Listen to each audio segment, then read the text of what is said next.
तो hello everyone, this is our third lecture. तो first lecture में हमने पढ़ा था ग्रोथ और डेवलपमेंट के बारे में बेसिक नॉलेज। उसके बाद जो सेकेंड लेक्चर में हमने देखा था कि जो 4 स्टेजेस होती हैं, शेषावस्था, पूर्व बाल अवस्था, उत्तर बाल्यावस्था और किशोर अवस्था। ठीक है। तो जो थर्ड लेक्चर है उसमें हम पढ़ेंगे इसकी आगे की चीज़ें, डेवलपमेंट के बारे में कुछ कॉन्सेप्ट्स और अच्छे से डिटेल में समझेंगे। तो स्टार्ट करते हैं। और एक और चीज़ मैं आपसे बोलना चाहूँगी, अगर मैं आपको जो ये लेक्चर्स प्रोवाइड कर रही हूँ उसमें आप लोगों को कहीं भी कोई भी दिक्कत है तो आपको मुझे बेझिझक बता सकते हो। मैं आप लोगों के सबके डाउट को सुनूंगी और सबको जितना पॉसिबल होगा उसका सॉल्यूशन प्रोवाइड करने की कोशिश करूँगी। अगर आप लोगों को लग रहा है कि मुझे हिंदी में ज़्यादा यूज़ कर रही हूँ, मैं इंग्लिश ज़्यादा यूज़ कर रही हूँ, तो आप मुझे बता सकते हो। और ये मैं जो लेक्चर है वो मैं अपनी स्टडी के अकॉर्डिंग ही डालती हूँ। लाइक जो मैं आज पढ़ रही हूँ तो वो ही मैं आप लोगों को भी डाल रही हूँ। और अगर आप लोगों को जानना है लाइक मैं कैसे पढ़ रही हूँ या फिर कहाँ से मैं फ़ॉलो कर रही हूँ, क्योंकि आप लोगों को मैं बता दूँ कि मैंने सीटेट जो एग्ज़ाम है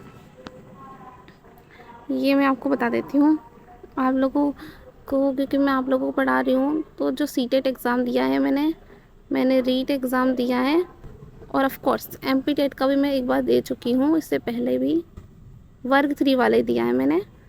तो जो मैं आपको मेरे स्कोर बता देती हूँ एंड इट्स 100% करेक्ट बता रही हूँ। अगर आप लोगों को यकीन नहीं हो तो मैं अगले वीडियो में डॉक्यूमेंट में अटैच कर सकती हूँ जहाँ पे ये मेरे स्कोर बता रहे होंगे।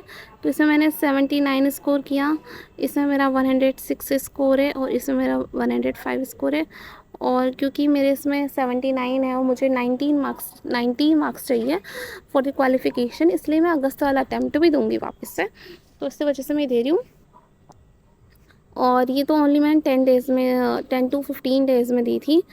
और ये सीटेट का और रीट का। Nature versus nurture. तो नेचर और नर्चर क्या होता है? तो नेचर मतलब प्रकृति और नर्चर मतलब पोषण। नेचर प्रकृति से रिलेट कर रही है और जो नर्चर है वो हमारे पोषण से रिलेट कर रहा है। तो नेचर नेचर का मतलब है हेरिडिटी और क्या कहते हैं इसे? प्रकृति हिंदी में। और नर्चर का मतलब इंग्लिश में है जो ये बताता है एनवायरनमेंट, और हिंदी में इसका मतलब होता है पोषण। तो जो डेवलपमेंट होता है वो हेरिडिटी और इन्वायरमेंट का क्रॉस प्रोडक्ट होता है।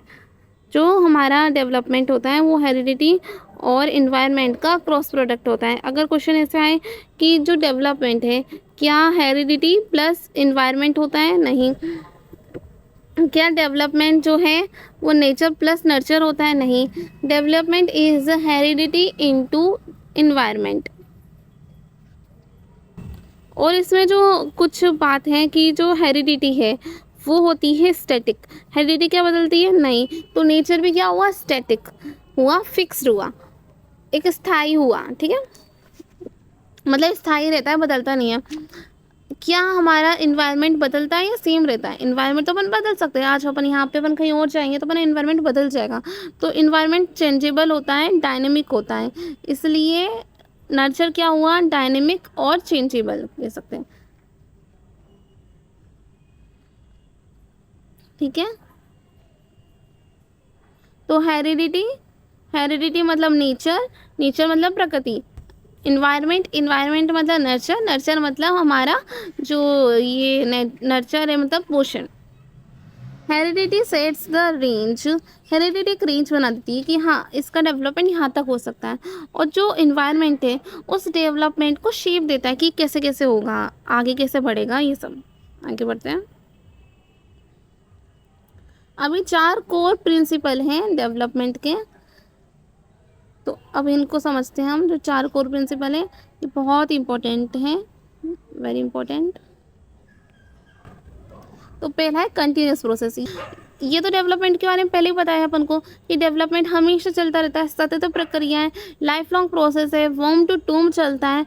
Development is a life long journey. Development हमारी पूरी लाइफ में चलता है, ये एक सतत प्रक्रिया है।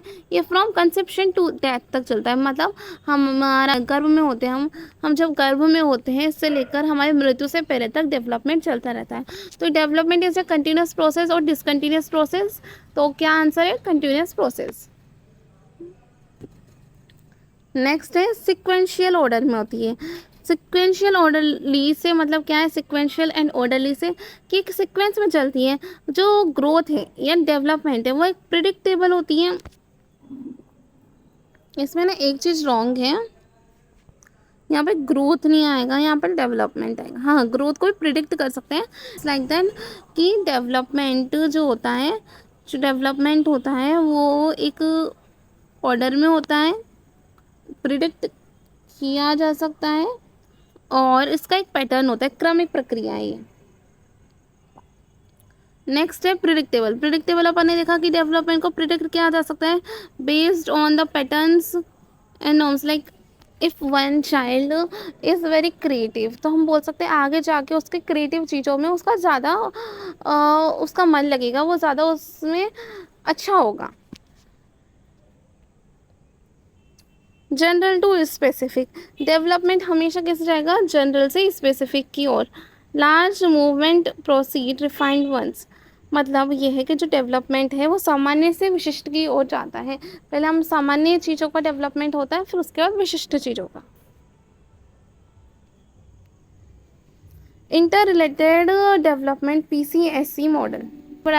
P for physical, C for cognitive, S for social and E for emotional. ये जो चारों हैं ये एक दूसरे से रिलेटेड होते हैं, एक दूसरे को प्रभावित करते हैं। तो ये है कि ये जैसे ये फिजिकल है,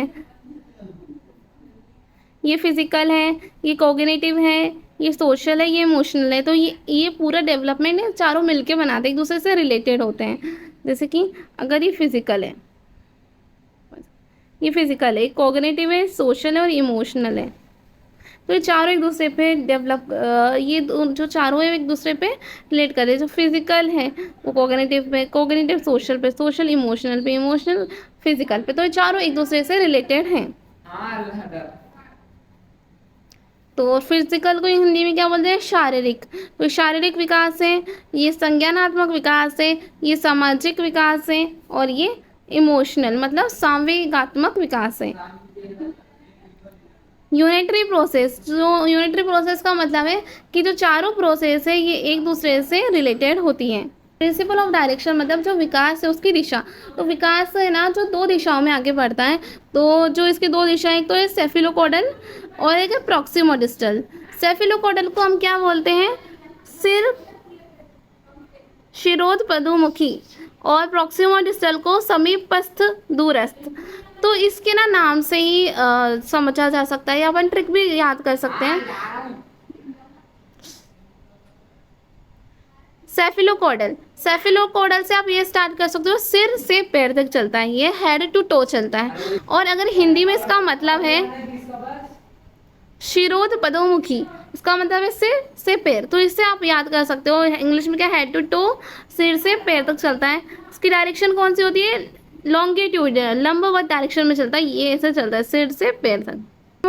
प्रॉक्सिमोडिस्टल इसको हिंदी में बोलते हैं समीपस्थ दूरस्थ, मतलब ये पास से दूर की ओर चलता है, नियर टू फार चलता है। समीपस्थ दूरस्थ मतलब नियर टू फार चलता है। ये नियर टू फार केंद्र से बाहर की ओर चलता है, इसे केंद्र से परिधि की ओर भी बोलते हैं। और एक और बोलते हैं इसे इंग्लिश में कि सेंटर टू पेरिफेरी डायरेक्शन। तो जैसे कि सेंटर टू पेरिफेरी मतलब पास से दूर क्यों? पहले हमारे जैसे कि ये हमारा शरीर है, तो इस शरीर में पहले हमारे ये इधर अपन इतना को अपन कंट्रोल करते हैं, फिर हम अपने यहाँ पे कंट्रोल पाते हैं, फिर हमारे पूरे हाथ पे कंट्रोल पाते हैं, फिर अपन उंगलियों पे कंट्रोल पाते हैं। तो ये कौन से क्या बता रहा है? ये प्रॉक्सिमोडिस्टल को बता रहा है। क्लियर? नेक्स्ट इंडिविजुअल डिफरेंस, इसको अपन बेसिक में अभी समझ लेते हैं, फिर डिटेल में अगले लेक्चर में समझेंगे। इंडिविजुअल डिफरेंस इंडिविजुअल डिफरेंस को हिंदी में क्या बोलते हैं? व्यक्तिगत विभिन्नता। इसको पढ़ते हैं।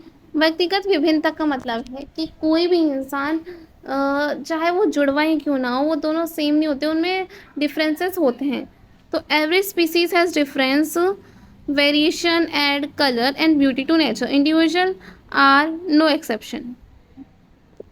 मतलब सब में डिफरेंस है, कोई भी एक्सेप्शन नहीं है कि ये सेम हो गया, सब में डिफरेंस होता है। इंडिविजुअल डिफरेंस, व्यक्तिगत विभिन्नता सब में होती है। Note, respect individual difference, they vary in physical characteristic like height, weight, mental traits। तो सबको जो इंडिविजुअल डिफरेंस है उनके रेस्पेक्ट करो। वो अलग अलग चीज़ों में डिफरेंस हो सकते हैं। इंटरेस्ट सबका अलग अलग हो सकता है, सब वेट अलग से होता है, हाइट हो सकती है, मेंटल ट्रेट सबके अलग हो सकते हैं। तो बहुत सारे डिफरेंसेस हैं, बहुत सारे फैक्टर है जिन पे डिपेंड करता है। तो सब में इंडिविजुअल डिफरेंस होता है, कोई भी दो। Session is complete now. If you have any question, you can ask me freely. Thank you. If you have any question, you can ask me freely. And please give me suggestion for improving the quality of the video or the anything you want with me, like any support. Thank you so much. We meet in the next class.